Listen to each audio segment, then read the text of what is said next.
7월 31일 법률방송 러투데이 시작하겠습니다. 첫 소식입니다. 오늘 열린 박근혜 전 대통령과 이재용 삼성전자 부회장의 뇌물 혐의 재판에서 재판부가 특검이 제출한 문학의 블랙리스트 판결문을 잇따라 증거로 채택했습니다. 의미를 이철규 기자가 전해드립니다. 이재용 부회장 뇌물 혐의 재판을 맡고 있는 서울중앙지법 형사합의 27부가 오늘 열린 공판에서 특검이 낸 문학의 블랙리스트 판결문을 증거로 채택했습니다. 박근혜 전 대통령 재판을 담당하는 서울중앙지법 형사합의 22부도 블랙리스트 판결문을 증거로 채택했습니다. 해당 판결문은 문학의 블랙리스트 관련 김기춘 전 실장과 김종덕 전 문체부 장관 등에 대한 1심 판결문입니다. 특검이 주목하고 있는 부분은 판결문에서 김 전 장관에 대한 양형 사유를 설명하며 대통령의 부당한 지시를 충실히 이행했다는 부분입니다. 판결문에 나오는 대통령의 부당한 지시는 노태강 전 문체부 체육국장과 진재수 전 체육정책과장 등을 박 전 대통령이 콕 집어 나쁜 사람들이라고 하더라며 좌천을 지시한 것을 말합니다. 노태강 전 국장 등을 나쁜 사람이라고 지칭한 장본인은 최순실 씨, 나쁜 사람이라더라라고 말을 옮기며 좌천을 지시한 사람은 박 전 대통령입니다. 즉 최순실 씨 요구가 박 전 대통령을 통해 실행된 겁니다. 이와 관련 특검은 박 전 대통령과 최 씨가 이 부회장 측으로부터 뇌물을 수수하는 데 공모했다는 점을 입증하기 위한 증거라고 증거 신청 사유를 밝혔습니다. 즉 최 씨의 요구가 곧 박 전 대통령을 통해 실현됐고 뇌물 요구도 마찬가지라는 게 특검의 입장입니다. 그러나 이재용 부회장 측은 자신은 최 씨의 강압에 의해 돈을 낸 피해자라는 입장을 고수해왔습니다. 현행법은 뇌물죄를 공무원 또는 그 중재인이 직무에 관하여 부정한 청탁을 받고 뇌물을 받거나 받기로 한 것으로 한정하고 있습니다. 최순실 씨는 공무원이 아니니 설령 최 씨의 요구에 따라 돈을 줬다고 해도 뇌물죄 자체가 성립하지 않는다는 게 이 부회장 측 방어 논리였습니다. 특검은 블랙리스트 판결문이 뇌물에 있어서도 최 씨와 박 전 대통령이 공모했다는 정황 증거라는 입장인 반면 이 부회장 측은 판결문 내용이 뇌물과는 무관한 부당 인사에 관한 사안일 뿐이라고 맞서고 있습니다. 동전의 양면인 박근혜 전 대통령과 이재용 부회장에 대한 뇌물 혐의 재판. 이 부회장에 대한 결심 공판은 일주일 뒤인 다음 달 7일 잡혀 있습니다. 법률방송 이철규입니다. 문화예술계 지원 배제 명단인 블랙리스트 사건을 조사할 블랙리스트 진상조사 및 제도개선위원회가 오늘 공식 출범했습니다. 도종환 문체부 장관과 민중화가 신학철 화백이 공동위원장을 맡은 진상조사위는 문체부 공무원 4명과 민간 전문가 17명 등 21명으로 구성됐습니다. 도종환 장관은 첫 회의에서 새 정부의 적폐청산 첫 과제가 블랙리스트 진상조사와 제도 개선이라며 블랙리스트 같은 일이 재발하지 않도록 제도적 장치까지 만들 것이라고 말했습니다. 도 장관은 또 사법부의 블랙리스트 1심 판결에 대해 국민과 예술인들이 불만이 많고 저도 같은 예술인으로서 이에 공감하는 바가 있다며 위원회 활동 기간에 2심 재판이 진행될 텐데 여러 가지 새로운 사실이 드러날 수 있을 것으로 기대한다고 덧붙였습니다. 진상조사위는 진상조사, 제도 개선, 백서 발간 등 3개 분과로 나뉘어 운영됩니다.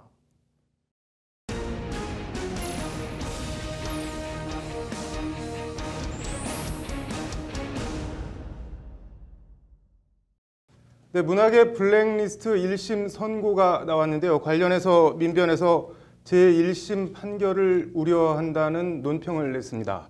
민변 강신하 변호사 모시고 관련 얘기 들어보겠습니다. 강 변호사님 어서 오세요. 일단 재판부 판단을 보면은 블랙리스트 국정기조 자체는 위법이 아니다. 다만 특정 단체 지원 배제만 직권남용으로 판단한 것 같은데 총체적으로 어떻게 보시나요? 1심 판결? 헌법 위반한 그 국헌 문란 행위인데 네. 그걸 가지고 위법이 아니다 그러면 헌법을 표현의 자유나 예술의 자유 네. 그런 걸 분명히 침해했고 그게 국정기조라는 추상적인 행위라고 보는 것은 좀 문제가 있다고 생각합니다. 네. 그 관련해서 하나 더 여쭤보면은 직권남용 그래도 일부 유죄 판결이 났는데 강요 같은 경우는 전부 무죄 판결이 났는데 이 부분은 어떻게 보세요? 강요 부분도 네. 제가 좀 전에 말씀드렸지만 네. 그 특정인을 꼭 집어서 네. 이 사람이 참 나쁜 사람이라고 지적해서 네. 그 공무원 신분에서 박탈했는데 네. 그게 어떻게 강요가 아닌지 상식적으로 납득이 되지 않습니다. 1심 판단을 좀 받아들이기 조금 어렵다고 생각합니다. 조윤선 전 장관 같은 경우는 블랙리스트 관련해서 뭐 전부 무죄 판결이 났는데 그건 어떻게 보세요? 그것도 마찬가지입니다. 이게 TF 보조금을 TF를 담당한 책임자가 네. 정무 수석인데 책임자가 몰랐다는 것은 네. 말이 안 된다고 생각합니다. 네. 책임자가 몰랐다는 것은 네. 자기가 무능하다는 건데 예. 좀 제 생각에는 네. 그러면 그 직을 맡지 말아야지. 그렇게 네. 무능한 사람이 산하 비서관들이 법정에서 증언한 것도 뭐 지원 배제까지는 콕 집어서 보고한 것 같지는 않다 이런 취지로 예. 저 진술을 했잖아요. 예. 그러면 법원 입장에서는 재판부 입장에서는 그럼 뭐 저 조윤선 전 장관은 몰랐을 수도 있네, 전 수석은 몰랐을 수도 있네 이렇게 판단할 수도 있는 거 아닌가요? 근데 법에서 공모 정범이라는 게 네. 되게 넓게 인정하는 것 같습니다. 네. 그리고 상식적으로 팀장이 네. 그걸 총괄하는 자인데, 근데 그걸 그건 물론 이게 수사에서 어떻게 되는지 모르지만 제 네, 생각은 네. 구체적으로 보고를 했다고 봅니다. 네. 근데 이게 책임자한테 보고도 안 하고 자기 마음대로 하면 그 직무 불이행인데 네. 공무원 세계에서 상명하복 관계인데 네. 그 정무수석은 배제하고 네. 핵심 책임자가 네. 사실은 정무수석실이고 거기서 거기서 정무수석이 조윤선인데 네. 그 핵심 책임자가 이게 무죄라는 건 말이 안 된다고 생각합니다. 가장 중요하게 총괄한 사람이 아무런 책임이 없고 그 밑에서 일한 사람이 책임진다는 것은 이게 뭔가 문제가 아주 많다고 생각합니다. 그럼 어떻게 보면은 뭐 무능하다는 소리를 좀 들을지언정 그걸 재판 전략으로 삼은 그렇죠. 제 생각은 무능 전략으로 나가서 예. 뭐 재판 전략에는 아주 네. 좋은 전략 같지만 네. 예술인 그 피눈물을 흘린 예술인 입장에서는 네. 이게 말도 안 되는 것 같습니다. 그 어떻게 2심에서도 그런 재판 전략을 계속 고수한다면 뭐 어쨌든 법적으로는 먹힐까요? 어떻게 될까요? 전망 어떻게 제 보세요? 생각은 좀 더 이게 증거를 보강하고 네. 또 재판부가 달라지면 또 판단 기준도 달라지고 네. 또 지금 아까 말씀드렸지만 뭐 문체부 산하의 블랙리스트 진상조사위원회에서 좀 더 증거가 나오고 네. 그렇게 되면 뭐 저 개인적인 생각은 지금도 유죄지만 그렇게 조금 더 증거를 보강하면 네. 좀 결과가 달라지지 않을까 생각합니다. 네. 요 재판 관련해서 혹시 뭐 코멘트하거나 뭐 언급을 하고 싶은데 근데 꼭 말씀드리고 싶은 것은 네. 이게 어떻게 보면 정부는 불공정 행위를 막고 네. 갑질을 막아야 되는데 오히려 정부가 나서가지고 문화예술계를 네. 갑질한 행위라고 생각합니다. 지금 네. 젊은 문화예술인들은 지금 서울시에서 조사한 바에 따르면 월 급여가 100만 원도 안 됩니다. 젊은 예술가들은 그렇게 네. 힘들게 살고 있는데 네. 순수 예술인들은 보조금 없이는 활동할 수 없다고 그럽니다. 그런데 네. 보조금을 배제한다는 것은 활동하지 말라는 건데 네. 그렇게 문화예술을 말로는 융성외치면서 말살시키는 행위를 해놓고 지금 자기는 모른다 그러면 너무 심하다고 생각합니다. 네. 이런 일이 다시는 되풀이되지 않도록 하기 위해서라도 네. 철저히 조사해서 엄격한 처벌이 이루어져야 된다고 생각합니다. 네. 뭐 문학의 블랙리스트는 문화예술계에 대한 정부의 갑질이다 이런 말씀을 해주셨는데 최악의 갑질이라고 생각합니다. 예, 갑질 관련해서 민사소송도 지금 내놓고 계시죠? 예. 예, 그 얘기는 내일 다시 또 더 예. 들어보겠습니다. 감사합니다. 예, 감사합니다. 네, 다음 소식입니다. 제보 조작 사건을 수사해온 검찰이 국민의당 공명선거추진단 수석 부단장이었던 김성호 전 의원과 부단장이었던 김민원 변호사를 허위사실 공표 혐의로 불구속 기소하는 것으로 수사를 마무리했습니다. 대선 후보였던 안철수 전 국민의당 대표와 박지원 전 대표, 이용주 의원 등 이른바 윗선은 범행에 관여하지 않은 것으로 결론냈습니다. 석대성 기자입니다. 서울 남부지검 공안부는 오늘 김성호 전 의원과 김인원 변호사를 공직선거법상 허위사실 공표 혐의로 불구속 기소했습니다. 검찰은 이들에게 제보 내용이 100% 사실이라는 이준서 전 최고위원의 말만 믿고 지난 5월 5일과 7일 두 차례 기자회견을 여는 등 조작된 제보를 검증하지 않고 공개한 혐의를 적용했습니다. 검찰은 김성호 전 수석 부단장과 김인원 부단장은 제보를 조작한 국민의당 당원 이유미 씨와 이유미 씨의 동생 이준서 전 최고위원과 공범 관계라고 밝혔습니다. 검찰은 이용주 의원과 안철수 전 대표, 박지원 전 대표 등 국민의당 윗선은 모두 범행에 관여한 증거가 없다며 무혐의로 결론냈습니다. 검찰은 공명선거 단장이었던 이용주 의원에 대해 조작 제보 문건을 부단장들에게 넘겨준 건 맞지만 구체적으로 관여했거나 허위란 점을 인식하고 이런 행위를 했다고 볼 만한 증거는 없었다고 설명했습니다. 또 이준서 전 최고위원과 이른바 36초 통화를 했던 박지원 전 대표에 대해서는 증거가 있어야 소환 여부를 결정하는데 혐의를 인정할 만한 증거가 없다고 밝혔습니다. 검찰은 안철수 전 대표의 개입 여부에 대해서도 충분한 조사를 했으나 그가 제보 자료의 허위성에 대한 의심을 가능케 할 보고나 자료 전달을 받았다는 증거가 없다고 밝혔습니다. 이로써 한 달여 동안 끌어온 제보 조작 사건은 이미 기소된 이유미 씨와 이준서 전 최고위원, 이유미 씨의 남동생 등 모두 5명을 재판에 넘기는 것으로 일단락됐습니다. 이른바 윗선은 없다는 검찰 수사 결과, 그럼에도 대선 승리에 매몰돼 정치 경험이 전무한 30대 남매에게 국민의당이 농락당했다는 비판은 안철수 전 대표에게 두고두고 정치적 부담으로 남을 것으로 보입니다.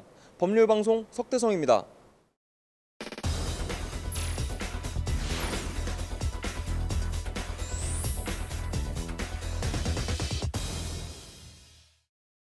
네, 말도 많고 탈도 많은 이른바 데이트 폭력, 이런 데이트 폭력을 방지하도록 하는 법안이 발의된다고 하는데요. 이슈플러스 장한지 기자 나와 있습니다. 장 기자, 오늘도 데이트 폭력 뉴스가 또 나왔어요? 네, 그렇습니다. 경기 남양주 경찰서는 여자친구의 얼굴 등을 마구 때려서 네. 의식불명 상태에 빠뜨린 회사원 38살 A씨를 구속했다고 오늘 밝혔는데요. 네. 얼마 전에는 술 취한 20대가 만취 상태에서 여자친구를 마구 때려서 치아 6개를 부러뜨리는 등 상해를 입혔고 네. 이를 말리는 시민들에게 1톤 트럭을 몰아서 칠 것처럼 위협하기까지 하는 그런 일도 있었습니다. 네. 이 남성은 상해와 특수 폭행죄로 혐의로 구속됐습니다. 네, 뭐 이런 데이트 폭력 뭐 얼마나 심각한가요?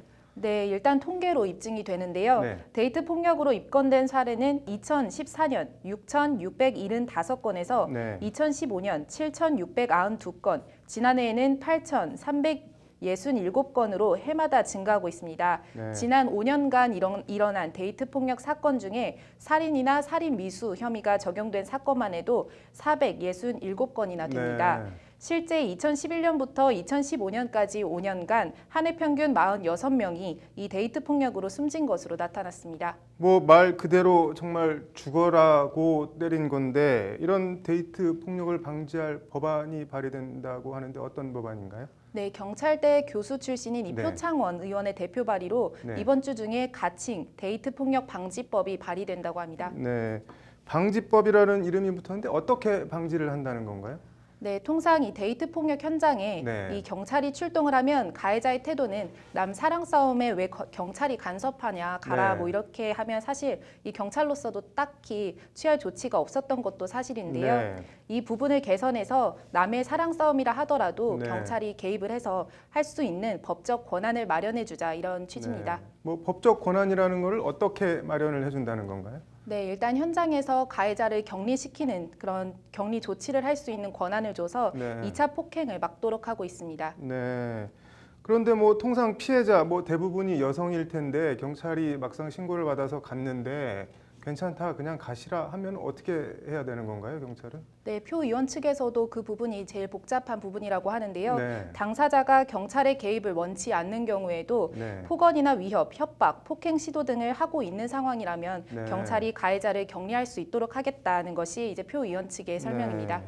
뭐 연인 사이라는 게 한 번 보고 말 사이가 아니어서 계속 보는 사이여서 아이러니하게 데이트 폭력이 폭행이 계속 지속되고 있는데 이런 부분을 뭐 막을 수 있는 방안도 삽입이 됐나요? 네, 데이트 폭력 피해자가 네. 가해자와 접촉을 원하지 않을 경우에 네. 이제 피해자의 주거지나 직장 등 이런 생활 공간 100m 네. 이내 접근을 불허하고요. 네. 또 심지어 SNS를 통한 간접 접촉 시도도 차단하도록 하고 있습니다. 네. 이를 어길 경우에 2년 이하의 징역 또는 2천만 원 이하의 벌금에 처하도록 했습니다. 네. 일종의 스토킹을 차단하겠다는 건데요. 이 스토킹 그 행위 자체에 대한 그런 처벌 조항은 아직 없습니다. 네. 해외는 어떻게 돼 있나요? 네, 영국에서는 일명 클레어법이 있어서요. 상대방과 교제하기 전에 또는 교제 중에 상대방의 폭력 전과 여부를 경찰에서 조회할 수 있도록 하고 있고요. 네. 미국은 1994년부터 데이트 폭력 가해자를 의무 체포하고 또 피해자와 격리하도록 하는 내용이 담긴 이 여성 폭력 방지법을 시행하고 있습니다. 네. 호주에서는 데이트 폭력 위헌만 해도 이제 가해자를 체포해서 기소할 수 있도록 하는 등 이제 엄하게 처벌하고 있습니다. 네, 뭐 스토킹 처벌 조항이 없다는 게 어떻게 보면 의외네요. 잘 들었습니다. 네, 이어서 법조계 소식 전해드리겠습니다. 문재인 대통령이 오늘 오후 휴가지인 경남 진해에서 이효성 방송통신위원장을 전자결제 방식으로 임명했습니다. 성균관대 명예교수인 이 위원장은 문 대통령이 언론 적폐 개혁을 지휘할 적임자로 내세운 인물로 국회 인사청문 경과 보고서가 채택되지 않고 장관급에 임명된 네 번째 사례가 됐습니다. 검사 출신 김영문 변호사가 어제 신임 관세청장에 임명돼 화제입니다. 청와대 관계자는 첨단 범죄수사통으로 능력을 인정받았던 법조인으로 관세청 개혁을 주도할 적임자라고 인사 배경을 밝혔습니다. 사법고시 34회인 김 관세청장은 서울중앙지검 첨단범죄수사 1부장, 법무부 범죄예방기획과장 등을 지냈습니다. 검사 출신이 관세청장에 임명된 것은 제주지검장 출신 초대 이택규 청장과 대통령 사정비서관을 지낸 이대 최대현 청장 이후 39년 만입니다. 법제처 신임 차장에 김계홍 행정법제국장이 오늘 임명됐습니다. 김 신임 차장은 법제처 법제지원단장, 법령해석정보국장 등 주요 보직을 갖췄습니다. 대한변협이 청년 변호사 개업에 도움을 줄 멘토 변호사를 모집합니다. 변협은 홈페이지 게시판에서 멘토 변호사들이 청년 변호사들의 개업 준비부터 실제 개업까지 각종 질의에 대해 경험과 노하우를 들려주도록 할 계획입니다.